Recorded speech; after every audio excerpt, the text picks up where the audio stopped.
Good morning. I'm Scott Colley, president of Berry College, and it's my pleasure to introduce our speaker and reader. Robert Pinsky is the 39th Poet Laureate of the United States, poetry editor of the online journal Slate, and a contributor to the NewsHour with Jim Lira on PBS. He teaches in the graduate writing program at Boston University. His Figured Wheel, New and Collected Poems, 1965-1995, was nominated in 1996 for the Pulitzer Prize in Poetry, and also received the Lenore Marshall Award and the Ambassador Book Award of the English-Speaking Union. His book-length poem, An Explanation of America, 1980, and the collection called History of My Heart, 1985, also garnered major awards, and both subsequently have been published in new editions. His collection of essays, Poetry and the World, was nominated for the National Book Critics Circle Award in Criticism. He is also co-translator of the separate notebooks, poems by Nobel Prize winner Czesław Miłosz. His new verse translation of The Inferno of Dante was awarded the Los Angeles Times Book Award in Poetry and the Howard Morton Landon Prize for Translation. The Inferno was also a Book of the Month Club Editor's Choice and appeared in bestseller lists in the Boston Globe and New York Newsday. Powerful original poems, searching literary criticism, and acclaimed translations of a modern master and a literary classic. These are the works of a true laureate. This past September, 2 new books by Mr. Pinsky appeared: The Sounds of Poetry, A Brief Guide, and The Handbook of Heartbreak, an anthology. Several years ago, he received the Shelley Memorial Award from the Poetry Society of America, and he has been recognized with awards from the Guggenheim Foundation, the National Endowment for the Arts, and the American Academy of Arts and Sciences. A few years ago, Robert Lowell said of Mr. Pinsky that he is as intellectually interesting as technically first-rate. Hugh Kenner has described his ambition as nothing less than the recovery for language of a whole domain of mute and familiar experience. It is indeed my pleasure to introduce Robert Pinsky.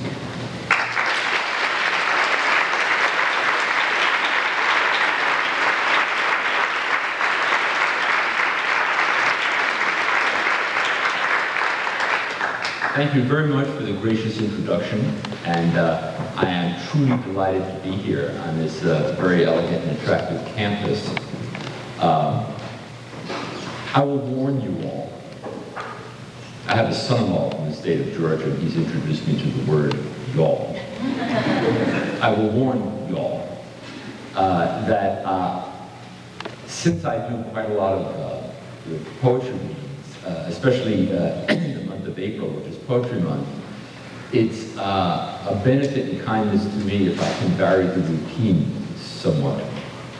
Therefore, I warn you that I will read poems to you and react to you for maybe 20 minutes or so, and then I will pause and invite you to ask me questions or to make kind remarks. And there's a saying in the music business, we do requests. It's not pompous to say it. Is anyone here who knows a poem by me? There's a poem that you heard me read on TV by somebody else. If I remember it, I'll say it. And the poem by me isn't the one that takes a whole half hour to read. I'll do that. So we'll chat for a little while, and then I'll read a few more poems after we chat. And I promise that when we do come to the questions, I will answer them respectfully and candidly, and I'd be happy to answer questions about specific poems, about my approach to my work, along the lines of what is a poet laureate anyway, and certainly I would welcome an opportunity to talk about the favorite poem project, which is my main undertaking as a poet laureate.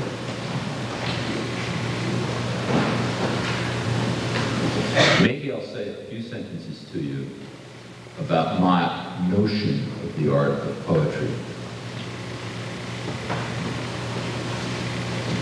The medium for poetry, in my opinion, is not words. It is not lines. It is certainly not images. The medium, by which we mean the thing that transmits something. You ever think about the word medium? Very interesting word. It means neither good nor bad, but in the middle. We'll also use it of a spiritualist, someone who goes into trance and says, oh, Uncle Harry says this and where it was somewhere else.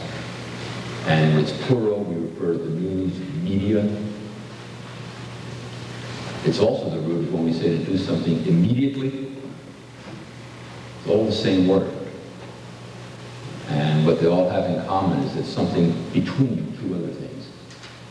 The spiritual medium is between the spirit world and this world.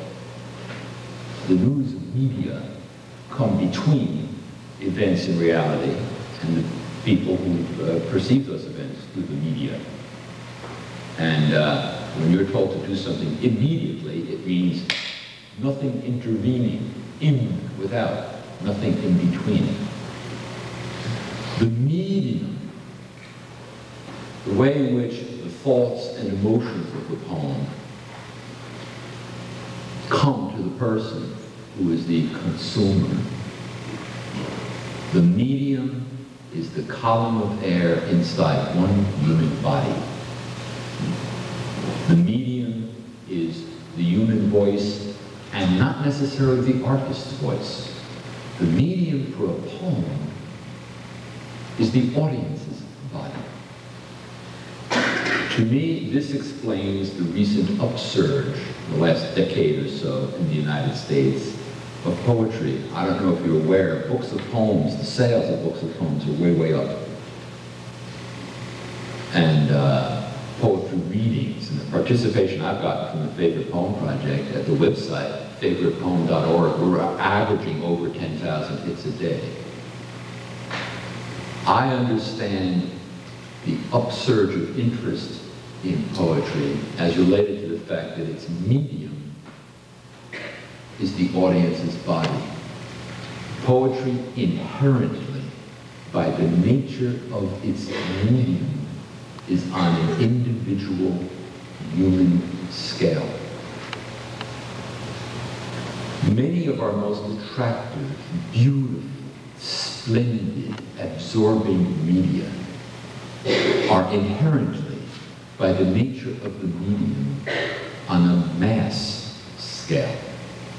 Much that is referred to incorrectly as popular art is mass art. I speak as one who loves my TV set. I love my VCR. I adore my computer. I like these media very much. They're wonderful. But take a CD. The information on that CD, let's say a picture of someone singing and dancing in color, that image of that person singing and dancing can be sent hundreds of thousands of copies to Bolivia, France, Tanzania, China, in a matter of seconds. Nor could you go to any room on the earth or any studio and see that person singing and dancing that way. That is created by experts and exists only in that mass medium. And we love it. There's no question that it's wonderful. We needn't reject it to say that it also creates a craving for something that is inherently on a human and individual scale, and that goes back to the roots of our intelligence. The animal, famously in a classical tag, has pathetic weapons on its fingers. Its teeth are useless weapons. Its hide is very vulnerable. Even its greatest representatives are not very impressive at running or climbing. Mediocre swimmer among animals and can't fly at all. It has survived and thrived because it has evolved means of communicating information rapidly and compactly with its peers and companions, so we can cooperate to protect ourselves and to get shelter and food. But also, more amazingly, with the same system of grunts that the mammal uses to communicate with its peers, communicates also with information from its predecessors that it can hand down to its descendants. So like the griots in Alex Haley's Roots, they could tell precise information about lines of descent in families, property rights, all kinds of history, through this technology, if you will, of grunts. So it's not only on an individual and human scale, it is also, in fact, at the roots of our developing our intelligence. There's a kind of evolutionary imperative, perhaps, for us to crave, I suppose, the original art that that animal developed was a combination of what we now divide into poetry, song, and dance. Some rhythmical way of recording things before the technology of writing or the technology of print. And it's at the roots of our intelligence. And I'll repeat, it is the audience's body. So that it's not the poet with the good personality plugging the poems. Emily Dickinson would probably not have been a star in the poetry reading circle. Nor is it Sir John Gielgud, a wonderful actor, presenting the poems in an impressive voice. It's you, when you're driving in your car or taking a shower, or with one or two or three other people you know, and say, listen to this. And the medium is that person's body. Listen to this, Emily Dickinson. I'm nobody. Who are you? And there it is. The first poem of mine that I'll say to you has 26 words in it. And the words are arranged in alphabetical order. It also contains marks of punctuation, including an equal sign. And when I come to the equal sign, I will pronounce it. The poem is called ABC. ABC. Anybody can die, evidently. Few go happily, irradiating joy, knowledge, love. Many need oblivion, painkillers, quickest respite, sweet time unafflicted, various world, X equals your zenith.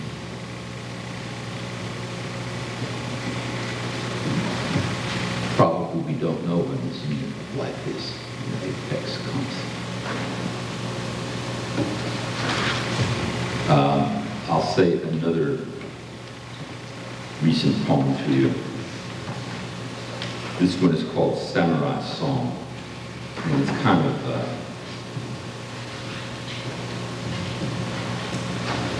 an autobiography. It's the story of my life, but in a kind of fantasy way, kind of way of,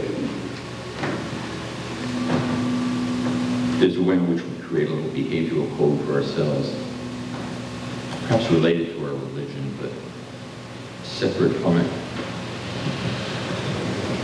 often not without self-pity.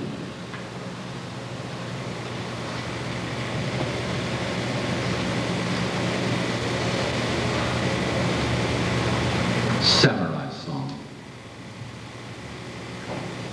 I had no roof, I made audacity my roof. When I had no supper, my eyes died. When I had no eyes, I listened. When I had no ears, I thought. When I had no thought, I waited. When I had no father, I made care my father. When I had no mother, I embraced order. When I had no friend, I made quiet my friend. When I had no enemy, I opposed my body. When I had no temple, I made my voice my temple. I have no priest. My tongue is my choir. When I have no means, fortune is my means. When I have nothing, death will be my fortune. Need is my tactic. Detachment is my strategy. When I had no lover, I courted my sleep.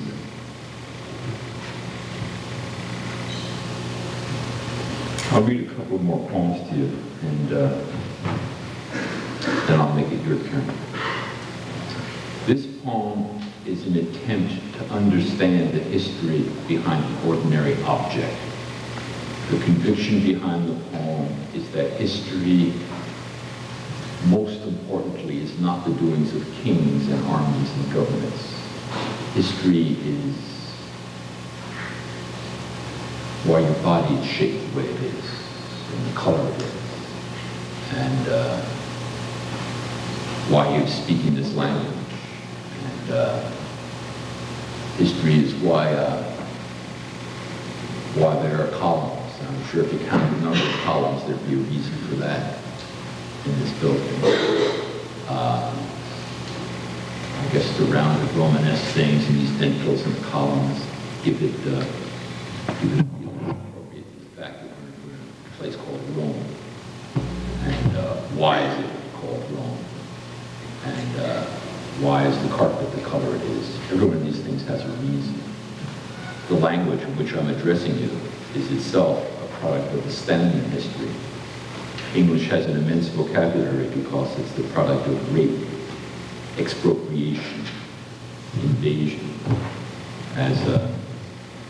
As each group of people captured and invaded and raped and enslaved their predecessors, more words were added to the language.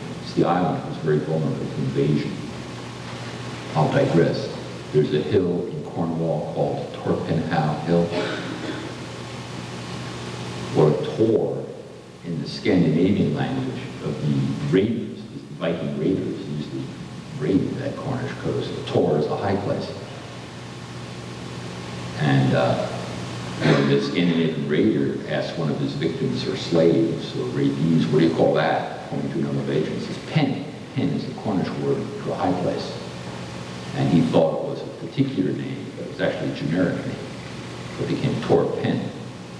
But a howl, hoof, is a high place in a Germanic language.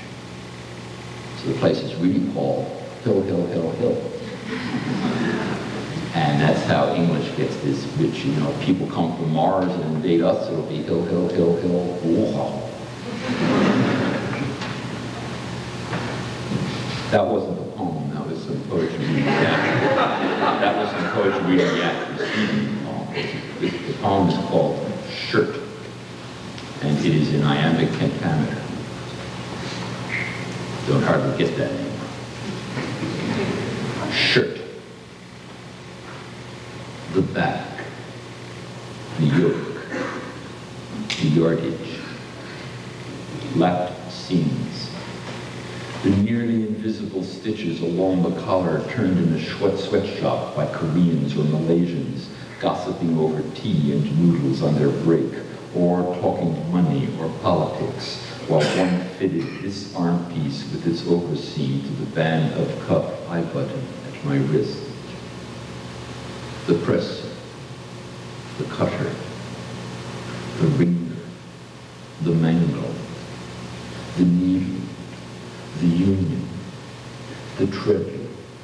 the bobbin, the code. The infamous blaze at the Triangle Factory in 1911. 146 died in the flames on the 9th floor. No hydrants, no fire escapes. The witness in a building across the street who watched how a young man helped a girl to step up to the windowsill, then held her out away from the masonry wall and let her drop. And then another, as if he were helping them up to enter a streetcar and not eternity.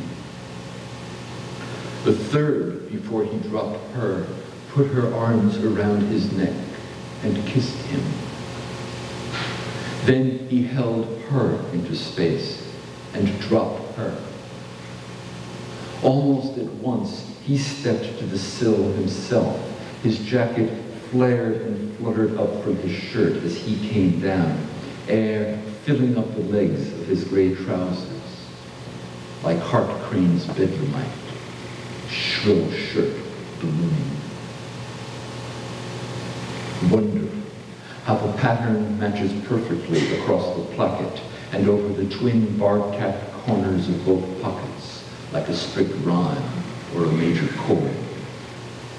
Prints, plaids, checks, houndstooth, tattersall, madras, the clan tartans invented by mill owners, inspired by the hopes of Ashen to control their savage Scottish workers, tamed by a fabricated heraldry. McGregor, Bailey, McMartin. The kilt devised for workers to wear among the dusty, clattering looms. Weavers, carders, spinners, the loader, the docker, the navvy, the planter, the picker, the sorter sweating at her machine in a litter of cotton as slaves in calico head rags sweated in fields.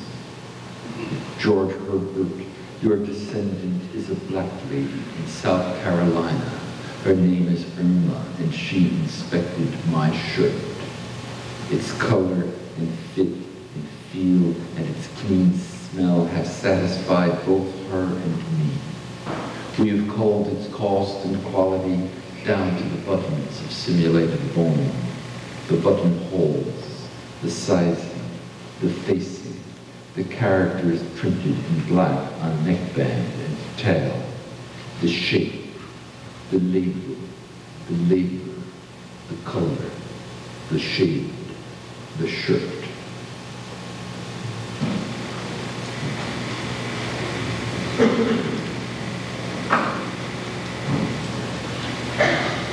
Perhaps I've worked enough for a little while. And Berry College, I turn it over to you. You go and ask a question.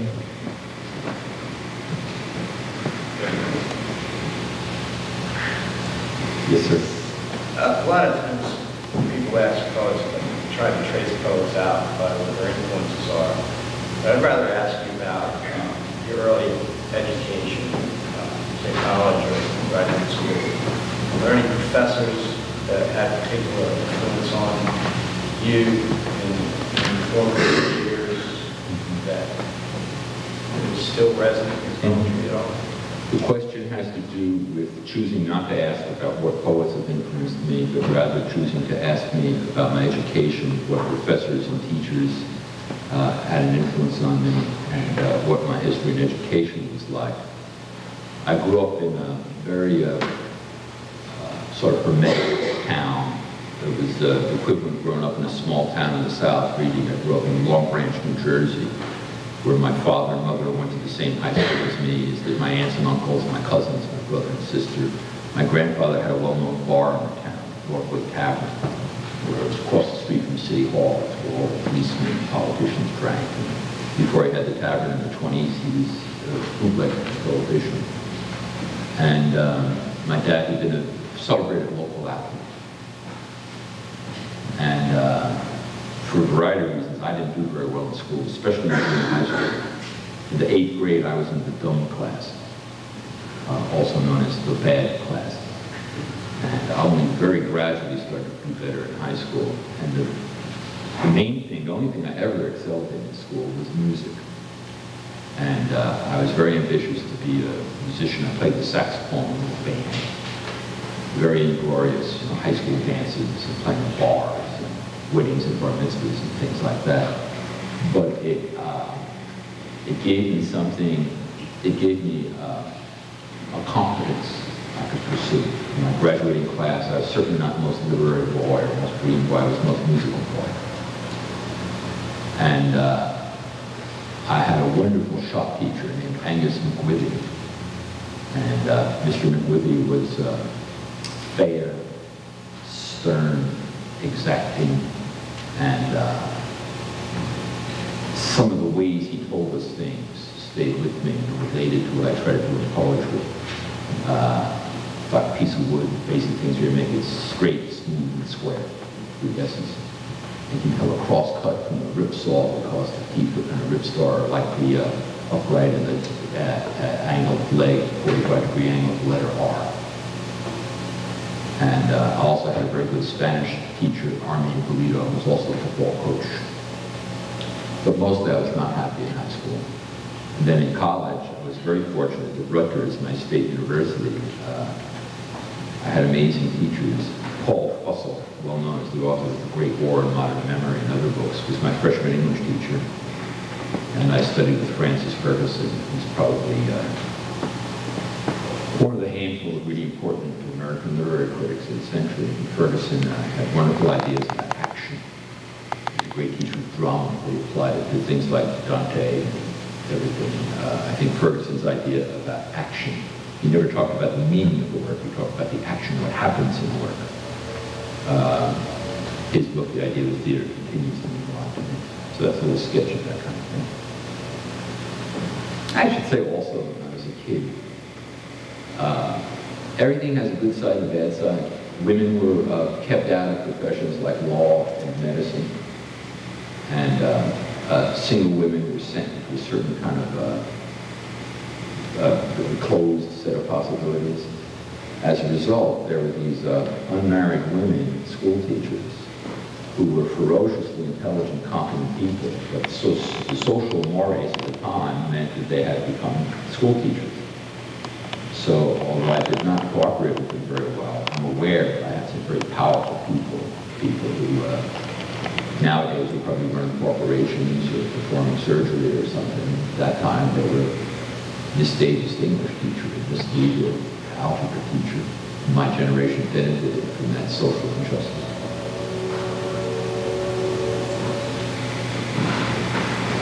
Yeah. After writing your poetry for a period of time, ending the thoughts and emotions into words, did you find that your poetry started to become a place, started shaping you, your own personality,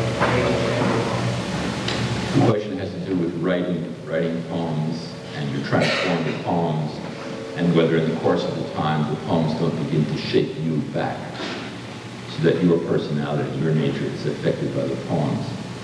The answer is yes, but that is what it is to be a human being. You're 20 years old and you start practicing a profession or an art, and figuratively speaking, you become callous.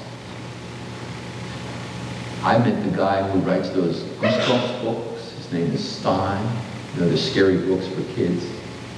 Moderately scary books. I think the target audience is probably around 13 or 14. It's an amazing life story. He started writing those books when he was 7 or 8 years old.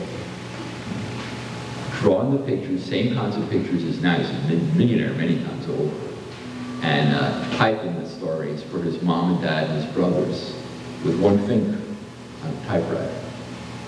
And he said he's never done anything else, never had any other job. Never, just writing those books is what he's been doing since he was 7 years old. And he showed me the finger. It's grotesque. It's a big old, swollen, hard thing that his art did to him. Because he's been typing with that one finger all day long. It's like, and you know, the corporation managerial person and the plumber. We are formed by the things we do, especially the things we pour ourselves into. The more passionately, I mean, we are, as an animal, to go back to that, I think we are, so that we have created ourselves as problem solvers, as difficulty addicts. We love difficulties. That's why the video game parlors are full of kids playing video games. That's why if somebody makes a lot of money in this country, they're very likely to wind up out in the greensward with a little stick in their hand, knocking around a little white ball. You crave difficulty. And when you find a difficulty that you affiance yourself to, like the difficulty of making a good poem, it begins to shape you. You become morally, in your personality, you get the equivalent of that finger. And that's why you're very foolish, those of you who are still in your 20s, you're very foolish if you choose your profession or your course of life on the basis of anxieties about having a nice house or a big car. You will have those things. That problem's already solved by virtue of social class and education. You would do well to think about how you want to be shaped. Who will be your master, in effect? What will be your molder? Because what you give yourself to is going to create you somehow. Yes, ma'am? How is it that you happen to translate Dante's Inferno? How did that happen? The question is how I came to translate Dante's Inferno. By accident. I took part in a collaborative effort. Someone did a book of the Inferno translated by many hands. 20 American poets were asked to do it. And I was assigned Canto 28. When I finished, somebody couldn't do 20, so I did 20. And then I just was so entranced with it that I just did one because I liked the difficulty. It's the sensation of somebody who's building a boat in their basement. And you say, well, it's after supper, there's no time to work on it. Well, go down and just look at it. You look at it, you find yourself lifting up the tarp, and you say, well, I'll just sand over here a little while. You put on your goggles, and turn on the power sander. Suddenly you realize it's 3:30 in the morning, you have to get up and go to work in 3 hours. The person with a sewing pattern, or a knitting pattern, or new bulbs, or a new piece of software. That love affair with the difficulty, not even solving. Like a lot of these games, video games, there is no, they're infinite. You never solve it. It's how far you can go. The dealing with the difficulty that appeals to you is one of the most valuable things in life. I found that I could do it. I could try to make a Terzerina version of Inferno. So I did. And it's just like stumbling into an art or into a subject for a poem. Suddenly it's there, and it's like falling in love with a person, or tasting the food and saying, I really like this. Just one of those things.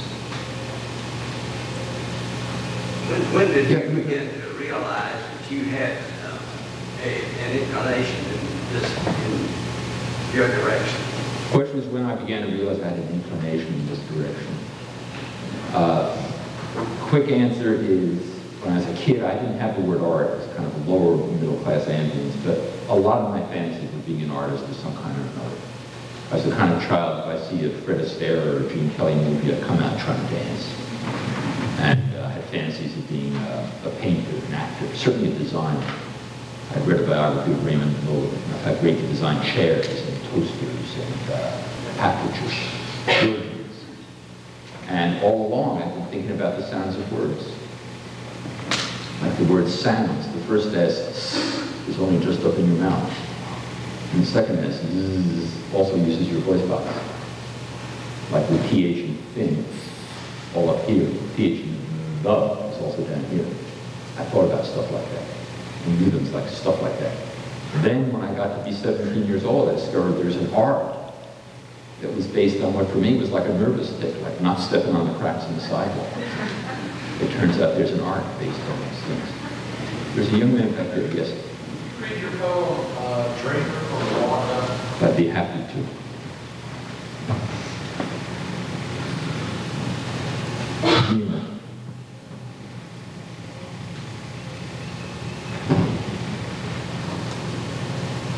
Dreamer.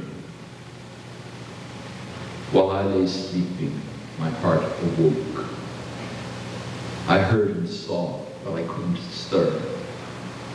He walked out like a man and spoke. Though it was late, a crowd of people were awake, strolling and talking in the street. They greeted him and called him Kerr. Then he was driving in a car. He started down familiar roads. I know the city, he was there, but Kerr found hidden neighborhoods.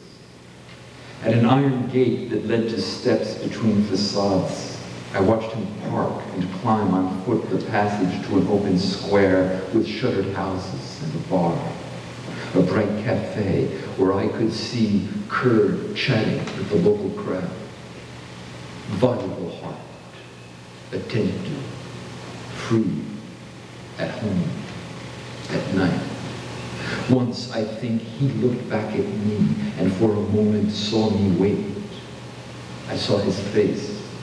He looked afraid, dreaming from the dark outside.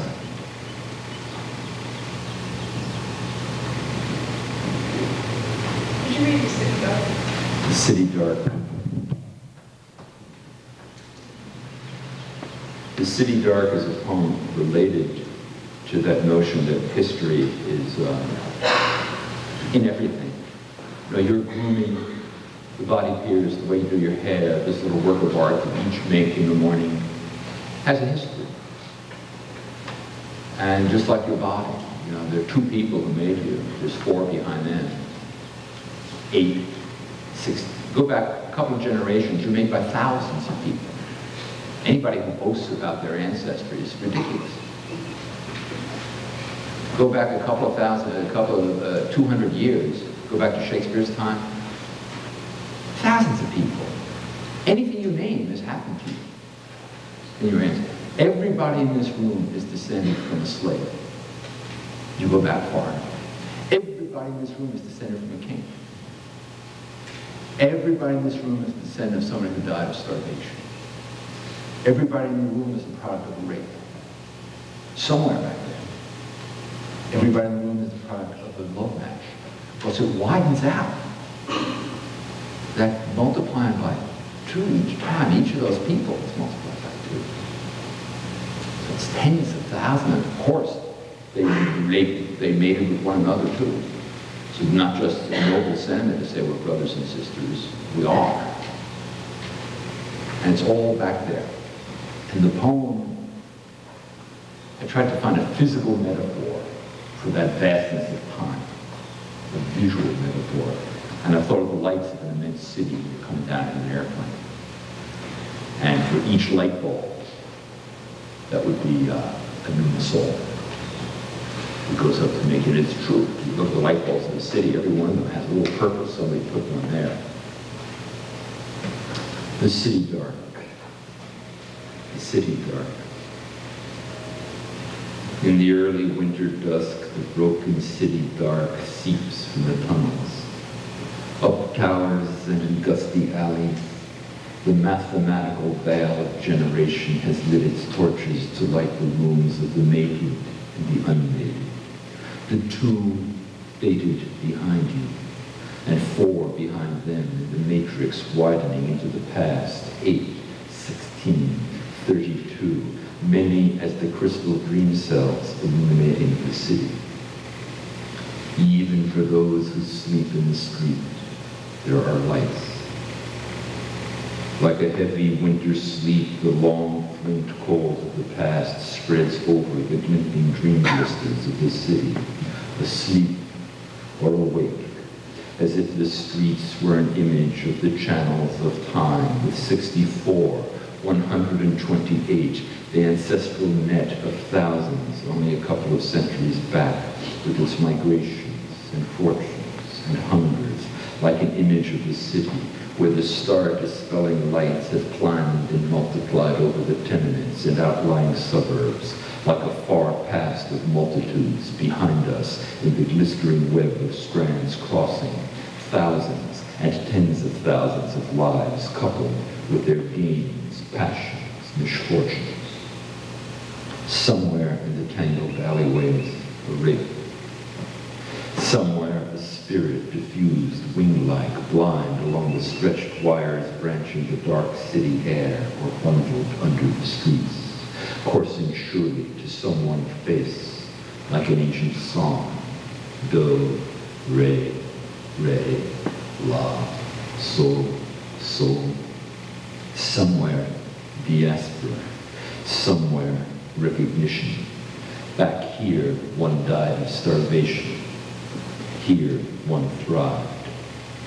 Descendant, the bitter city work and the shimmering maternal burden of music uncoil outward on the avenues through smoky bars, by televisions, beyond sleepers, while the oblivion of generation radiates backward and then forward, homeward, to the one voice or face, like an underground pool, through its delicate light shaft moonlit, a cistern of light, echoing in a chamber cellared under the dark of the city pavement, the faintly glittering slabs.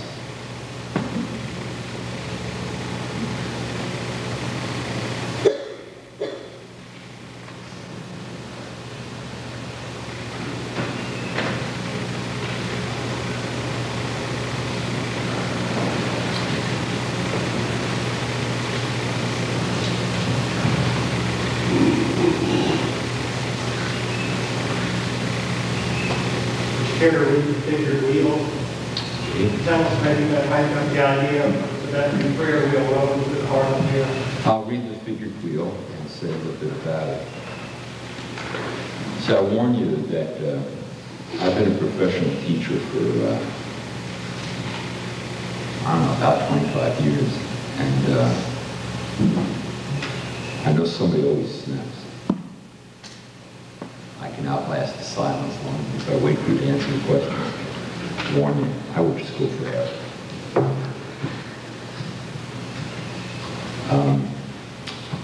I was raised in a nominally Orthodox Jewish household where my parents were extremely secular people. It was pretty vestigial. And I don't practice any organized religion. What I said in the samurai poem is true when I said when I had no temple, I made my voice with my temple. I have no priests. My tongue is my choir. But I have always been attracted to, I love religions and gods. I like Shiva, for example, very much. The Hindu god who's the destroyer and the maker. He dances with a hammer in his hand. Seems very true, very interesting God. One, the force that makes is also the force that destroys. And the Hindu sense of time is very attractive to me. That's kind of cyclical and a little bit bigger than you can ever imagine. And I guess those ideas, the notion of making something that can include everything, was part of the idea behind the poem. And things I was saying about art is related to it also. The way art makes you back. And by art, I mean the way you design your house and decorate your house. The arts you practice in your occupation as a salesman or a plastic surgeon or an entrepreneur at fast food places or whatever. Those arts shape you back. And it's just an attempt to make an image that has all those in it. The figured wheel. The figured wheel rolls through shopping malls and prisons, over farms, small and immense, and the rotten little downtowns. Covered with symbols, it mills everything alive and grinds the remains of the dead in the cemeteries, in unmarked graves and oceans. Sluiced by salt water and fresh, by pure and contaminated rivers, by snow and sand, it separates and recombines all droplets and grains, even infinite subatomic particles crushed under the illustrated varying treads of its wide circumferential track. Spraying flecks of tar and molten rock, it rumbles through the Antarctic station of American sailors and technicians, and shakes the floors and windows of whorehouses for diggers and smelters from Bethany, Pennsylvania, to a practically nameless semi-penal Yukon in the mineral-rich tundra of the Soviet northernmost settlements. Artists illuminated with pictures and incised mottos taken from the 10,000 stories and the register of true dramas. They hang it with colored ribbons and with bells of many pitches.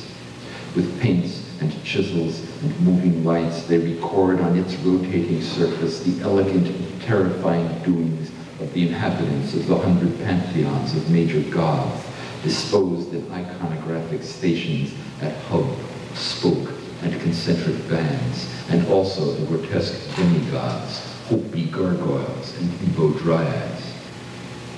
They cover it with wind chimes and electronic instruments that vibrate as it rolls to make it all but unthinkable music, so that the wheel hums and rings as it turns through the births of stars and through the dead world of bomb, fire blast, and fallout, where only a few doomed races of insects fumble in the smoking grasses. It is Jesus, oblivious to hurt, turning to give words to the unrighteous. And it is also Gogol's feeding pig that, without knowing it, eats a baby chick and goes on feeding. It is the empty armor of my Cid, clattering into the arrows of the credulous unbelievers, a metal suit like the lost astronaut, revolving with his useless umbilicus through the cold streams, neither energy nor matter, that agitate the cold, cyclical dark, turning and returning. Even in the scorched and frozen world of the dead after the Holocaust, the wheel as it turns goes on accreting ornaments. Scientists and artists festoon it from the grave with brilliant toys and messages, jokes and zodiacs, tragedies conceived from among the dreams of the unemployed and the pampered, the listless and the tortured. It is hung with devices by dead masters who have survived by reducing themselves magically to tiny organisms, to wisps of matter, crumbs of soil, bits of dry skin, microscopic flakes, which is why they are called great, in their humility that goes on celebrating the turning of the wheel as it rolls unrelentingly over a cow plodding through car traffic on a street in Yash, and over the haunts of Robert Pinsky's mother and father and wife and children, and his sweet self, which he hereby unwillingly and inexpertly gives up, because it is there, figured and prefigured in the nothing transfiguring wheel. Hard to read a poem that long comes out all in one sentence. Your use of the word samurai, is that in the Japanese sense? The question's got to do with my use of the word samurai. My poem is modeled on an actual 14th century samurai code that is much more sensible than mine. And my notion is simply to think about a figure who lives according to a very austere, very demanding, very disciplined code. And as I said in the preface to the poem, it's kind of paradox, because in a way it's melodramatic and self-pitying. It also, to think about oneself as living by that exacting code. And the contrast is the actual samurai, the 14th, 15th, 16th century samurai, lives according to a social, communal ethic, and mine emphasizes autonomy and subjectivity and inwardness. But I am certainly thinking about the Japanese notion. Yes. Yes, ma'am? Tell us about your favorite poem. I love you. The question was, tell us about the favorite poem project. The favorite poem project is my main undertaking as poet laureate. It was announced yesterday that I'm going to be laureate for another year You're doing the third year, which hasn't happened before, and I'm doing it largely in order to finish this project. And I'm going to ask you for your help with it as well. The goal of the Favorite Poem Project is to create an audio and video archive of 1,000 Americans from every state in the Union, every region, every possible ethnicity, age, profession, kind of education, with each person saying aloud a poem that person loves and a few sentences about why you love the poem. Nobody reading anything they wrote themselves. And I've already mentioned that there's a website at Favorite Poem, www.favoritepoem.org, one word. I ask you to please write to me at Boston University and tell me a poem you love and a few sentences about why. And this is one of the official aspects of the National Millennium Celebration, because among other things, it's going to create a portrait of the United States of America in the year 2000 through the lens of poetry. Think how wonderful it would be for social historians to have something like this from the year 1900, or the year 1800, how interesting it would be to see and hear the people, or just to have the letters. And aside from the 1,000 videos and audios we make, the tens of thousands of letters that I have BU interns slaving entering these in the database right now, that's a valuable archive. And I urge you to have a favorite poem reading here in this town. Ideally not on a college campus. I can tell you from experience, these are wonderful events. There was one in Atlanta at the History Center that I attended a couple of months ago. Anybody here there? You know what I'm talking about. I had two goals originally in mind. One was to emphasize what I've already said to you, that poetry is a physical art, a bodily art, as well as an intellectual art, that its medium is the reader's voice. And also to establish that in the United States of America, contrary to stereotype, there are many, many, many, many people for whom the poem and poetry are important. And I now have the letters to prove it. The letters are very moving. People saying, this is a poem my mother taught to me. I got it by heart. She asked me to recite it to her as she was dying. Or when my husband and I on the third date discovered we both had this poem by heart, we fell in love. Or I had a terrible depression one year, and the comedy and the naughtiness and the irreverence of this poem helped me through the depression. That night in Atlanta, we had African-American man who works for the Postal Service stood up and he read this very angry early 70s Amiri Baraka political poem.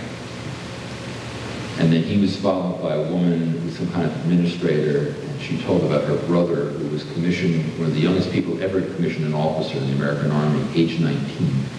Funny, bright, very amusing guy. He went to Vietnam, had 11 months of almost continuous combat. And when he came back, it was clear his life was over. He was not going to be a person again. And then she read this very short 12-line Akmalaka poem, I have a lot to do today. And she sits down, an 11-year-old boy stands up and reads Casey at the back.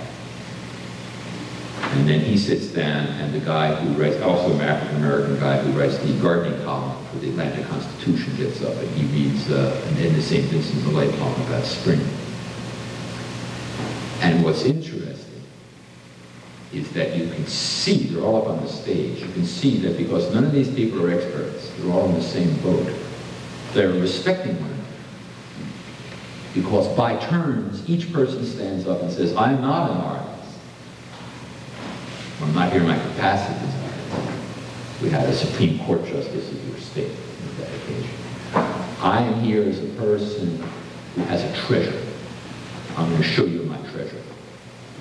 And when somebody says, I'm showing you my treasure, we pay respect. Unless we have sunk very low as a community, we respect that. It's like when somebody says, here's a photo of my family. You sunk very low, and they'll say, oh, what a nice family. And these are works of art. So I urge you, if you write to me at that same address, 236 Bay State Road, Boston, Mass., or at the website email us faithpoem@bu.edu. We will send you a how to have a favorite poem reading kit.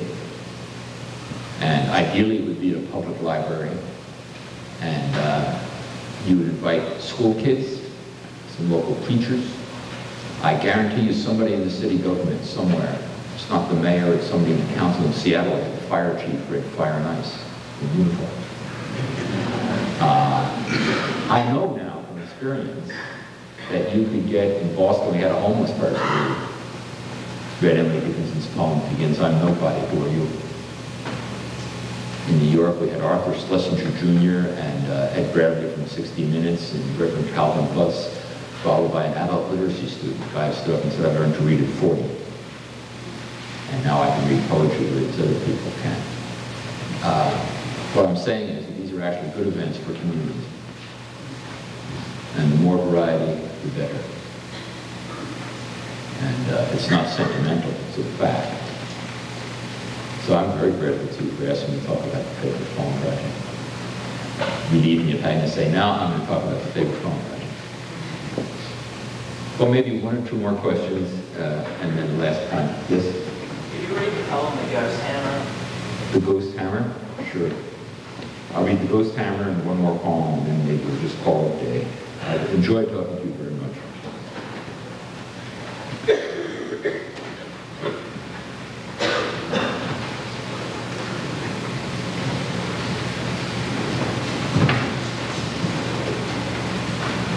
The Ghost Hammer is very much in line with what I said a couple of minutes ago about wanting to relate art in the sense of making a painting or a poem to art the way everybody makes works of art. I said, this little one, your home, your garden, the way you want your business to look.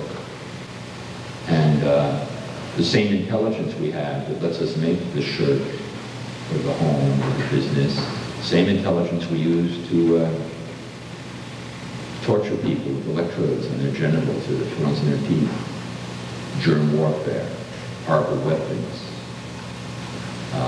We're a clever little monkey. We do great things, we do horrible things. It's all really part of the same cleverness. And I see art, and I'm looking at the brass light fixture right now. It's the old industrial design thing with a little swell indicate where the shaft is going into the, this old-fashioned light that's on the podium right in front of the cross. You can't see it, but it could be from the 20s. And now I have this other Bauhaus microphone coming up, sleek black. And they have their histories, their makings. The Ghost Hammer. Foundry of the dead. The dead invisible hammer forgotten that dropped to forge the ring behind the doorknob. Brass roses, the trade tongue calls them, and forges the words. Tongue, strike plate, shaft, escutcheon, exhaling tarnish onto your hand that reaches unknowing toward them over and over in doorways and all that touches. Shaft and claw, plunder and fishing, the brazen tongue of Babylon, the faint, implacable hammer behind the hammer, homing the die and bevel and framing the house. Hammer dust air, a contagious powder of blows. Mattock that breaks the earth, sacrifice, felling the houses. At the window where children are walking home from school, it showers around their heads. The burst of particles that spray up from the anvil unnoticed over the children and onto the window.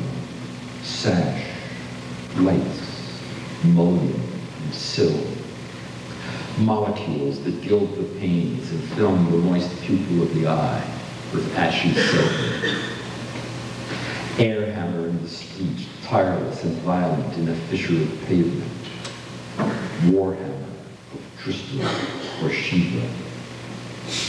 Old hammer of mortal perfection. Idolatrous hammer of golden calves and birds. The shingle maker wielding his maul and throw. Dead jeweler's hammer, forcing a band of braid of silver into the vessels of living bodies. tendrils and cilia, shapes taken out of nature in wires of laurel or olive, roses, pounding, the bell-shaped strokes. Oh, heavy swollen pump, the urgent pressure lifted in desire. Hammer of love, hammered by the hammer of words. Futile the prophet Ezekiel's curse on the sledge hefted by the weary idolsmith, who works hypnotized, faint with hunger, beyond his supper by lamplight, thirsty, and beyond his death, lifting the ponderous shaper. In his anger, Ezekiel said to smear the bread in the ovens with Babylonian shit as a mount penance for graven images, but the very baker pounded and pounded the dough and twisted the ropes of the bread of affliction into crown-shaped loaves. Graves, images, blind tool of perfection, bludgeon handed from the dead who drive you hand on the doorknob between Sheol and creation, stalled on the threshold, unable to cross. Pounding of the harp, inherited drum of the doorway, mattock of want, sickle of collie, bare hand of hunger. You too have lifted it and let it fall. You have committed images. The tool is worn from your hand. Read one last poem to you. It's my version of a poem called Incantation by my friend, the Polish poet Czesław Miłosz. Thank you very much. It's very nice talking to you. Incantation, Czesław Miłosz. Human reason is beautiful and invincible. No bars, no barbed wire, no pulping of books, no sentence of banishment can prevail against it. It establishes the universal ideas in language and guides our hand so we write truth and justice with capital letters, lie and oppression with small. It puts what should be above things as they are. It is an enemy of despair and a friend of hope. It does not know Jew from Greek or slave from master, giving us the estate of the world to manage. It saves austere and transparent phrases from the filthy discord of tortured words. It says that everything is new under the sun, opens the congealed fist of the past. Beautiful and very young are philosophia and poetry, her ally in the service of the good. As late as yesterday, nature celebrated their birth. The news was brought to the mountains by a unicorn and an echo. Their friendship will be glorious. Their time has no limit. Their enemies have delivered themselves to destruction.